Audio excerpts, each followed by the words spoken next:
Hai guys, Assalamualaikum warahmatullahi wabarakatuh. Selamat datang di channel NFD Tamiya Project. Oke, sekarang saya akan membuat video tentang baterai Tamiya lagi ya guys ya. Oke, seperti apa videonya? Yuk kita langsung saja ke TKP guys.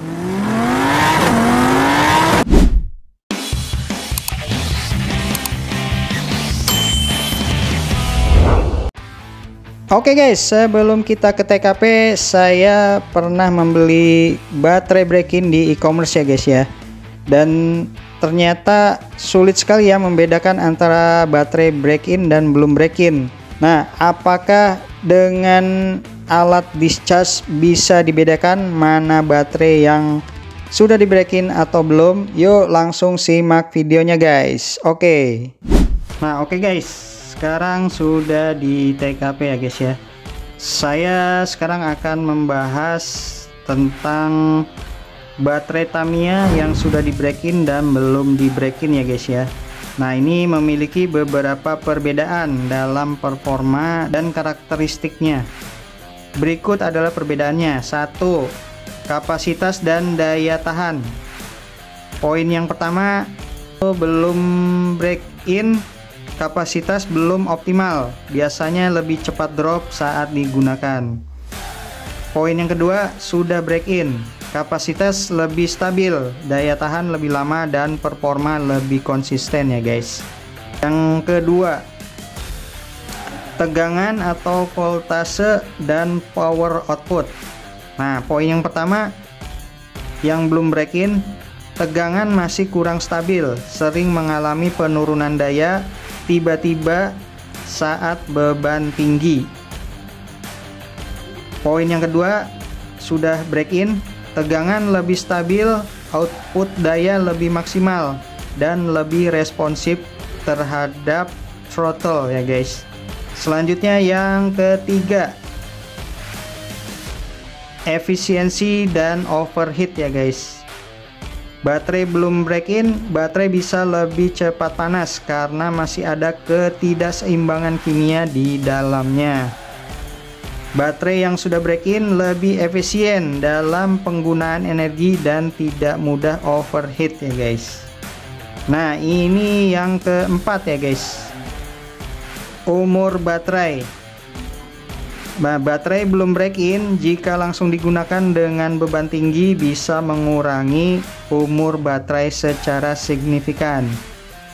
Sedangkan baterai yang sudah di break-in, umur baterai lebih panjang karena proses break-in membantu menyeimbangkan sel di dalamnya. Nah, kesimpulannya,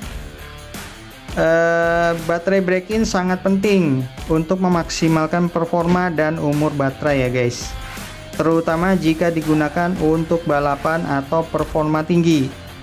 Nah, biasanya baterai break-in dengan cara charging dan discharging secara bertahap agar sel-selnya bisa stabil sebelum digunakan secara maksimal. Nah, itu ya guys ya, bedanya baterai break-in dan belum break-in. Nah, sekarang pertanyaannya, bagaimana caranya membedakan dengan memakai alat ya guys ya? Para suhu Tamiya nih bisa silakan komen ya guys ya di kolom komentar. Sedangkan saya pernah membeli baterai Tamiya break-in di e-commerce ya. Susah ya membedakannya baterai yang sudah di break-in dan belum di break-in kalau tidak memakai alat. Nah, saya eksperimen dengan memakai discharger ya guys ya. Nah, setelah saya eksperimen, baterai yang sudah di break-in yang saya beli itu ternyata penurunannya sama ya guys ya di dischargernya. Jadi per 0,3 volt ya. Itu silakan komen ya untuk para suhu-suhu ya. Nah, itu bagaimana cara membedakannya.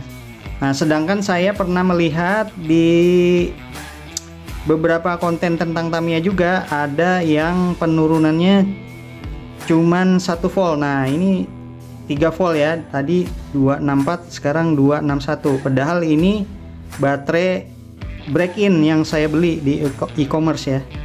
Saya sharing seperti ini agar supaya kita sama-sama belajar ya guys ya, agar supaya teman-teman juga bisa pintar nantinya ya guys ya dalam memilih atau membeli baterai break-in di e-commerce ya guys ya.